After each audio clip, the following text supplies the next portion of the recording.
Hello बच्चों, good morning. आपका स्वागत है फिजिक्स की क्लास में। और आज हमारा फिजिक्स का चैप्टर नंबर 4 हम लोग पढ़ेंगे। चैप्टर का नाम है संधारित्र तथा परावैद्युत। इंग्लिश में बोलेंगे इसको कैपेसिटर एंड डाइलेक्ट्रिक। और इसमें सबसे पहला टॉपिक हमारा जो है वो आता है चालक।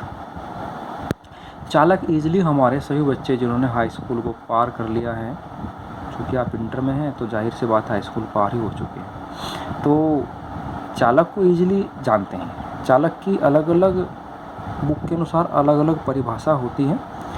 तो इसमें हमारी एक परिभाषा जो मैं अभी यहाँ लिख चुका हूँ कि वे पदार्थ जिनमें वैद्युत धारा आसानी से प्रवाहित हो जाती है उन्हें हम लोग चालक कहते हैं। इंग्लिश में इसको आप जो का तो कन्वर्ट कर सकते हैं, दो substances in which current is flow easily. नीचे मैंने इसमें 4 एग्जाम्पल लिखे हैं। मैंने लिखा है लोहा, आयरन बोलते हैं, तांबा, कॉपर, चांदी, सिल्वर, सोना, गोल्ड, और बहुत सारे हैं। आप लोग इसमें एल्यूमिनियम लिख सकते हैं। ठीक है, जितनी भी धातुएं हमारी होती हैं तो वो लगभग सब मेटल बोल देते हैं। तो वो सब हमारी क्या होती हैं, इलेक्ट्रिसिटी की अच्छी कंडक्टर होती हैं। तो ये हमारी परिभाषा इसमें आप लोग लिख सकते हैं। और हमारा इसमें एक ये भी होता है, मैं यहाँ इसमें और लिख रहा हूँ, और लिख के एक नई परिभाषा आपको बता रहा हूँ। मैं बोलता हूँ कि हमारी चालक वे पदार्थ होते हैं जिनको वैद्युत क्षेत्र में रखने पर उनमें विद्युत आवेश आसानी से गतिमान हो जाता है। ये भी हमारी बहुत अच्छी डेफिनेशन है जो हमारी लेटेस्ट बुक है अभी हम पढ़ रहे हैं उसके अनुसार है। तो मैं इसको भी लिख देता हूँ, आप सभी लोग ध्यान से देखते रहेंगे।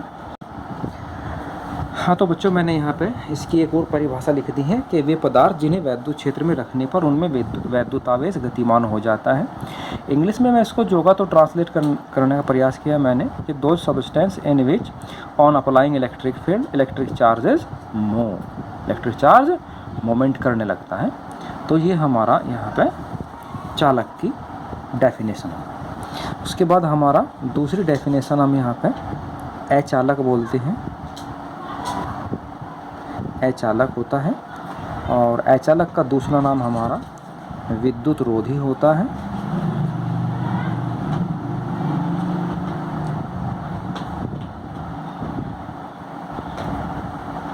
विद्युत रोधी होता है, दूसरा नाम इसका विद्युत रोधी होता है। और हम लोग इसको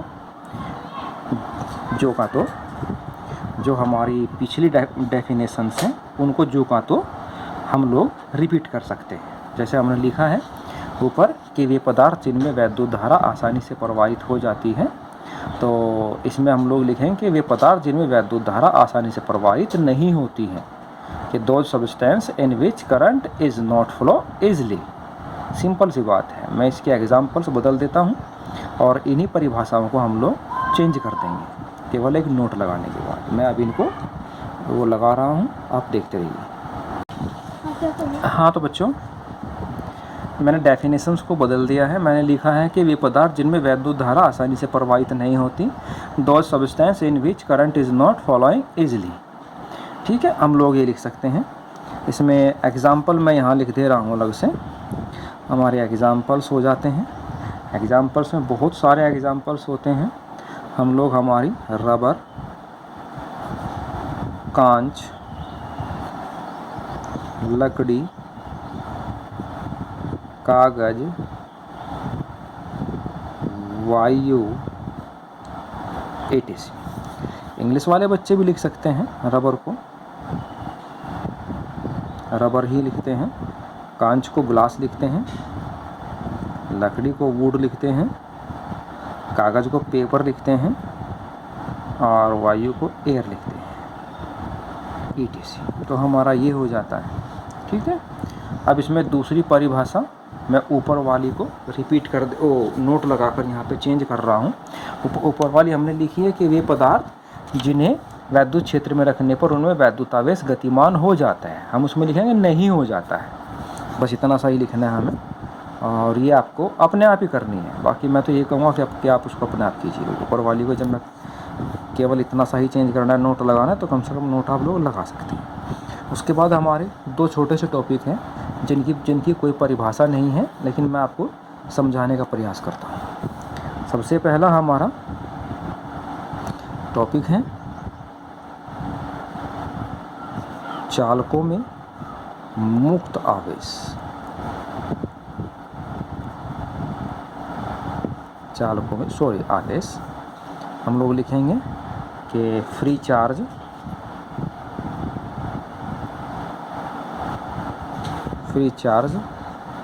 इन कंडक्टर। तो फ्री चार्ज इन कंडक्टर क्या होता है? मान लीजिए हमारे पास कोई एटम है, ये हमारा एटम का न्यूक्लियस है। न्यूक्लियस में हमारा पॉजिटिव चार्ज रहता है, उसके चारों ओर हमारे इलेक्ट्रॉन ऑर्बिट में मोशन करते रहते हैं। ये हमारे सभी इलेक्ट्रॉन्स हैं जो मोशन कर रहे हैं ऑर्बिट में। ये यहाँ पे ऑर्बिट में मोशन कर रहे हैं हमारे इलेक्ट्रॉन। हमारे सब बच्चे इसको ध्यान से देखेंगे। ये सब मोशन। अब मान लीजिए मैं इस एटम को किसी इलेक्ट्रिक फील्ड में ले आता हूँ। इलेक्ट्रिक फील्ड इस पर अप्लाई कर देते हैं। तो जब इलेक्ट्रिक फील्ड इस पर अप्लाई होगा तो जो हमारा आउटर मोस्ट ऑर्बिट का चार्ज है, ये बाहर का चार्ज, ये अपनी ऑर्बिट को छोड़कर between the atoms, among the atoms के बीच में मोशन करने लगेगा। ये चार्ज हमारा जो कि नेगेटिव चार्ज होगा, ये यहाँ पर मोशन करेगा। इसे हम लोग इलेक्ट्रॉन भी बोलते हैं, ठीक है। तो इस चार्ज को हम लोग यहाँ फ्री चार्ज कहते हैं। फ्री चार्ज क्योंकि ये फ्री हो चुका। ये हमारे न्यूक्लियस के जो बाउंडेशन थी, न्यूक्लियस ने जो उस पर फोर्स लगाया था, इसको बाहर नहीं जाने दे रहा था, तो बाहर का इलेक्ट्रिक फील्ड लगाया हमने और ये इस पर एक इलेक्ट्रिक फोर्स, जिसे हम लोग कूलाम फोर्स बोलते हैं, वो वर्क करने लगा और वर्क करने पर ये यहाँ से फ्री हो गया। तो जब ये फ्री हो गया तो लेकिन जो अंदर के हमारे इसमें इलेक्ट्रॉन्स थे, ये वाला इलेक्ट्रॉन्स, ये वाला, क्योंकि ये ऑर्बिट के ज़्यादा निकट हैं, ये ऑर्बिट के निकट हैं, near to the orbit, more near to the orbit, तो ये ऑर्बिट को छोड़कर जा नहीं पाए। जब ये ऑर्बिट को छोड़कर जा नहीं पाए तो इस चार्ज को एक अलग से हम लोग नाम देते हैं, जो हमारा सेकंड टॉपिक है इसी में जुड़ा हुआ, हम लोग कहते हैं उसको बद्ध आवेश। बद्ध आवेश मतलब बाउंड चार्ज।